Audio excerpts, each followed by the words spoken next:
Hey guys, what's up? It's me, Arden. I am excited to be back, and the bangs are back. If you didn't know, I had bangs in college. But anyways, today's episode is very exciting. I have rebranded my podcast. We have gone from Good Morning England to living in the limelight to Spotlight on the Bay, and now we are, drumroll please, for the record, Den. It felt like time for a change. Like, I'm not in the Bay anymore, obviously not England. We could talk about my move to later. Today's video is all about Sofia Coppola's Marie Antoinette. I recently watched this film. As a girl watching the film, it emotionally resonated. But I feel like if you're anybody that just like appreciates a really moving story, a fun story, is like a history buff, you might like this one. But anyways, I want to make this episode because I feel like it's a Sofia Coppola spring. Like, I've been really into her movies recently. For as long as I can remember, I've been into Sofia Coppola. I love supporting female directors as a female director myself, but I feel like a lot of her stylistic choices are always emphasizing her kind of female-driven narratives. Like, I could do a whole video on like Priscilla, and I want to do one on the Bling Ring, but I most recently saw Marie Antoinette. I watched this film feeling inspired. You know, we can debate and talk about, was Marie Antoinette herself like a problematic figure? Obviously, like, the people of France took issue with her. This was not a film so much about politics, unless you want to talk about like politics within the courtroom and the castle, in the Palace of Versailles. This was a film about girlhood and the expectations that society puts on women, especially. I walked away from this film feeling inspired because there was like the juxtaposition of these two things. It's like, one, she gets this luxury life, and then two, you know, because she's the ruler of this country, she is forced to set an example and make all these big decisions with a lot of pressure and weight on her shoulders. But like the upside, like enjoying the opulent life, it definitely like inspired me. And I think the color palette for the film, they kind of went a little more whimsical and took like a bit of a poetic license and had a bit more fun incorporating pastels into a lot of the looks, particularly the looks that Kirsten Dunst wore. I hope I'm saying her name right. Kirsten, I always want to say Kirsten Dunst, who did a phenomenal job acting, by the way. Between like the pastels and the opulence, I definitely felt like inspired for spring and this new chapter of my life to lead with that kind of like luxury and girly and whimsicalness. And I've always kind of gravitated towards girly, feminine type of aesthetic looking pieces and fashion, and like the Renaissance era, and this is, I believe, the 18th century. I love like the corsets from then. I definitely feel like I see a lot of that stuff kind of coming back, but I definitely just felt like inspired. I love the whole idea of like living a life of ease, and I also like how she would have similar things in every color. I loved her big jewel earrings. She would have fun putting these accessories in her hair. She even went so far as not just putting like flowers, but birds, all this stuff. And I just feel like it's a Sofia Coppola, Marie Antoinette spring, like personally, where I'm getting like my fashion inspiration and just what kind of life I want to lead. I want to lead a life of ease and girliness, you know, feel like I have every color of Manolo Blahnik to choose from. Any girl watching that movie and just seeing all the choices that she had in her closet, it was just like a dream. It was totally like a dream. Also, like, I'm just a person that always had a love for period pieces, and Parisian women in particular are just so elegant and tasteful. I personally felt like inspired by the fashion. I think with media like Bridgerton and Wuthering Heights, I feel like I could make like a whole video on that and the fashion from that. I have some opinions, and I know like other people also have like strong opinions on the fashion from that film. Yeah, with the media, the rise in popularity of media, like period pieces like Wuthering Heights and Bridgerton, I feel like there is this, I was gonna say a renaissance of Renaissance clothing, but literally all this stuff is coming back in fashion. Like obviously corsets are huge, we know that, but I would even go so far as to say like maxi skirts that kind of have like that peasant look, peasant tops. I can't think of the word.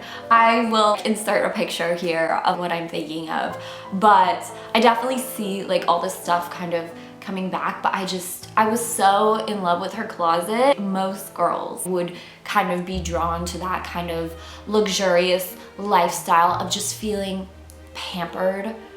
So I felt inspired to take that same kind of main character energy with me into this spring. Ultimately, I was inspired by the spirit of the film to dress more girly and in more pastels and more feminine and more Victorian, and to lead a life of ease, and if I like something, to buy it in every color.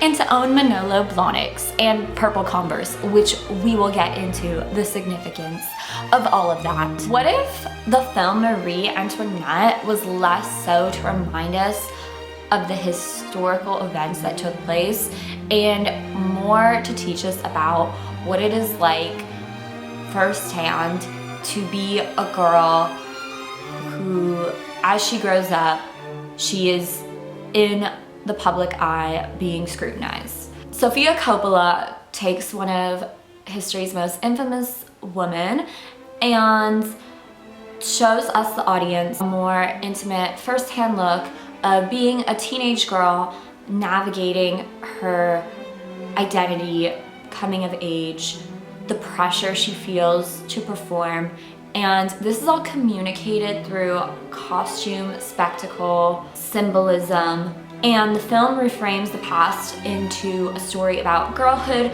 class, and the weight of being seen, the weight of the world of being seen, the pressures of being in the public eye. The film follows Marie's journey from Austria to Versailles, where she is married off into French royalty, stripped of her old identity and immersed in this like rigid, highly performative court.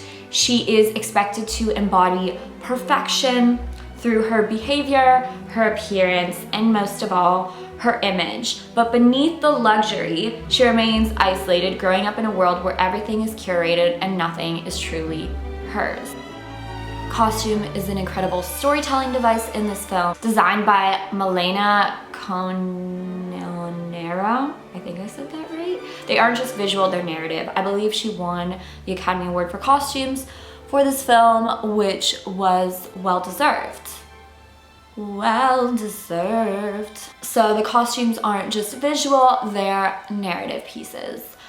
When Marie gets rid of her Austrian clothing at the border, it represents the first shedding of her old identity. Her new pale blue French gown, soft, delicate, hyper-feminine, signals her entry into womanhood, but also into performance. She now has a role to play. She needs to appeal to her husband that she has been set up with. She needs to appear desirable. She needs to produce an air and be attractive by their standards. From that point on, fashion becomes a hierarchy system, a tool of control, a language of expectation.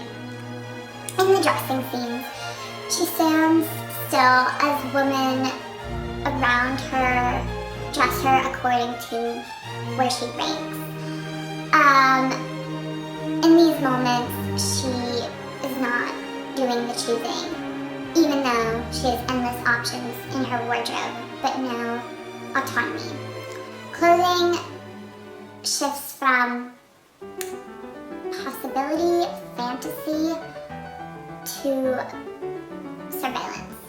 More on the opulence and being a spectacle. Coppola builds a world of overwhelming beauty. With ruffles and feathers and powdered wigs and towering hair and silk and lace and jewels, Versailles becomes a spectacle. Although some critics say the fashion was not historically 100% accurate, I think they were more so referring to like the wigs being oversimplified and the use of pastels being overdone. I think ultimately this piece was trying to capture the essence, the spirit of Marie Antoinette at the time, particularly what it was like to be a young woman, a teenager. There's elements, so it captures like more so the spirit of Marie Antoinette than like the accurate details. For example, she has moments of rebellion, she's wearing darker pieces and masks, and the hair is still big, which she did like to do her hair big, and that symbolizes opulence with like the big earrings, the big jewels, you know, the use of fans and flowers in her hair. And we'll talk more about like the Converse later and like why she decided to include those next to the Manolo Blahniks, which weren't around during the 17th century, were more so capturing the spirit of girlhood and that relevance. I mean, we could talk about the 80s soundtrack, why that was decided to feel included. It's, you know, modern audiences can, I don't want to say relate, they can feel the relevance, they can feel what it was like to be Marie Antoinette during that time. Like, it was exciting to dress a certain way, it was exciting to listen to a certain kind of music. We might feel disconnected from the 17th century, so there were deliberate choices made by the director and costuming team, as well as the person in charge of sound design, they used artistic license to capture the spirit of what it was like to be around then, both in terms of class and opulence, and the spirit of young adulthood. There's montages of shoes and champagne and pastel desserts, echoing La Durée style indulgence, creating dreamlike excess that feels almost intoxicating. I'm thinking of the I Want Candy sequence, so fun. This movie is such a treat to watch. It will put you in the best mood. This is power. Marie has access to the best of the best. She doesn't just belong at the top, she visually dominates it. Like, she definitely has fun being at the top. Let them eat cake. That's such nonsense. I would never say that. You know what I mean? She could have not really grown into this role, rejected aspects of it, but she's like, you know, if I am gonna be princess and queen, I'm gonna own it. I am gonna set the tone for what looking good looks like. I'm gonna be a trendsetter. Her excess starts to read as overcompensating for other things going on in her life, like her lack of being able to produce an heir. Because she's surrounded by everything, she still feels a void. Something about this doesn't truly feel hers. She doesn't feel connected to her husband. She's still like, she's enchanted by being taken care of by all these servants and having the best of the best with clothing and the most beautiful, opulent food and balls to attend. But she is not only disconnected from her husband, she still wants the people of the court to like her. The people of Paris are not happy with her because her head is a little bit in La La Land. She has her own kind of troubles that she's consumed with, to where she can't really put herself in the shoes of people, the common people of France at the time, particularly Paris. She's consumed by her own drama. So all that glitters is not gold. From girlhood to womanhood. Based on Marie Antoinette, the journey, the film centers not politics, but emotion. Marie is a teenage girl under constant scrutiny, a girl with infinite choice in fashion, but none in life. A young woman forced to perform adulthood before understanding it. Her world is defined by loneliness, expectation, and the pressure to embody femininity perfectly. Even the way she eats and walks is very much scrutinized by the others in the courtroom. Modern identity and anachronism, which according to Google is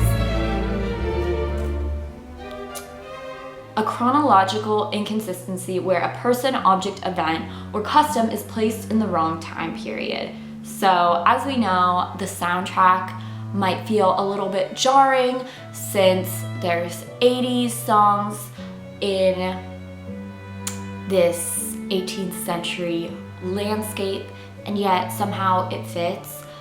Baz Luhrmann tried to do the same thing in The Great Gatsby. I'm not sure if that had the same effect. Like, I understand what he was going for, but for me personally, it didn't land in this film.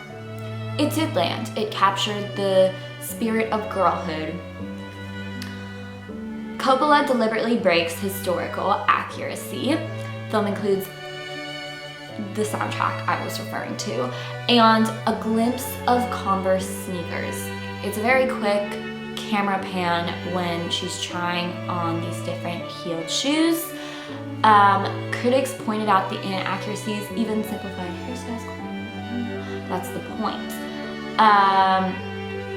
These modern elements collapse time, reminding us 18th century girlhood and modern girlhood are not so different.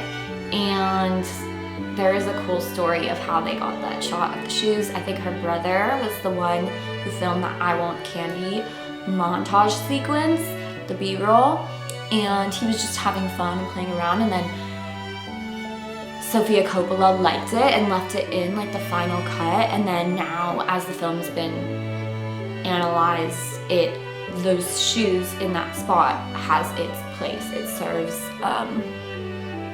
a purpose. Fashion as class performance. At Versailles, everything is staged. Every outfit signals rank, every detail enforces belonging. Marie's wardrobe, custom, excessive, unattainable, positions her as the top of a rigid hierarchy. Her friends mirror her style, turning fashion into social currency, hence the fans, hence the similar dresses, the similar wigs, the similar details and accessories. Class isn't just wealth, it's performance. Softness versus constraint. The film's pastel palette, pinks, blues, lavenders, suggests softness, youth, innocence, but beneath it, corsets restrict, wigs weigh, and expectations suffocate. The realities are not as glamorous. Beauty and confinement exist at the same time. I always say you could not pay me enough to join the royal family. I just hate the pressure of always being on, and just every detail you do being publicly scrutinized. True, I have decided to, you know, put myself in the public eye, being on the internet, but I don't think that's at the same level as Kate Middleton and that whole family. Beauty and confinement exist at the same time. This is the paradox. To be desirable is to be constrained by that desirability. Key visual motifs. Coppola builds meaning through reoccurring imagery, dressing rituals, control and surveillance, opulence montages, indulgence masking emptiness, gossiping women with fans, femininity as performance, garden escapes, fleeting staged freedom, hair and jewelry, identity constructed outwardly. Each moment reinforces the same idea. Marie is not living, she is being presented. I'm gonna put this next section in quotation marks, Livy opulence, modern parallel. This visual language has not disappeared, it's evolved. In the hyper-feminine, emotionally charged aesthetics of Olivia Rodrigo, you see a similar pattern. Like in her most recent music video that dropped, she filmed it in the Palace of Versailles. She is wearing this very girly, frilly, tiny lingerie-like dress. Very girly, very much talking about girlhood. I think this next album is really gonna be a coming of age struggles of girlhood album. I think that's what a lot of her brand is about, but she has made references in her marketing to The Virgin Suicides, which is another Coppola film. But as you can see, Coppola has like a common thread that she has throughout most of her films, that being like girlhood, female driven stories. But Olivia Rodrigo is clearly paying homage to Coppola, both in her Virgin Suicides photo marketing for the new album and the film throughout the Palace of Versailles, skipping around. It features excess and drama and curated chaos. Livy opulence is all about too much on purpose. Like Marie, beauty becomes armor, opulence becomes a mask, and excess becomes a way to express what can't be said directly. Versailles isn't gone. It's been recreated through celebrity, social media, and self-presentation. Cultural significance. Coppola reclaims Marie Antoinette not as frivolous, but as misunderstood and trapped. This film stands as an early example of the female gaze in mainstream cinema, prioritizing feeling, texture, and interiority over historical spectacle. Its influence is everywhere. Hyper-feminine fashion trends, coquette and ballet core aesthetics, the idea that identity is something we style and perform. Today, social media functions as a modern Versailles. We curate, present, and aestheticize ourselves constantly. Final takeaway. Sofia Coppola doesn't use costume to show what people wore.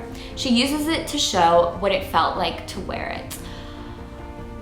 Marie Antoinette is not a story only about luxury. It's a story about being seen, styled, and consumed as a young woman, and how, even surrounded by beauty, you can still feel completely alone. Thank you guys so much for watching. I just wanted to come on here and chat about this film because of the impact that it had on me, and let's be honest, it has shaped all of us. There will be a part 2 in this mini-series I would like to call Sofia Coppola Spring, because I mean there's a lot of content to work with, there's a lot to talk about. And that being said, thank you so much for tuning in. Get excited, the comeback is happening, the rebrand is happening. I'm in my own kind of renaissance, denaissance, and have a great day. And stay tuned for more videos coming soon.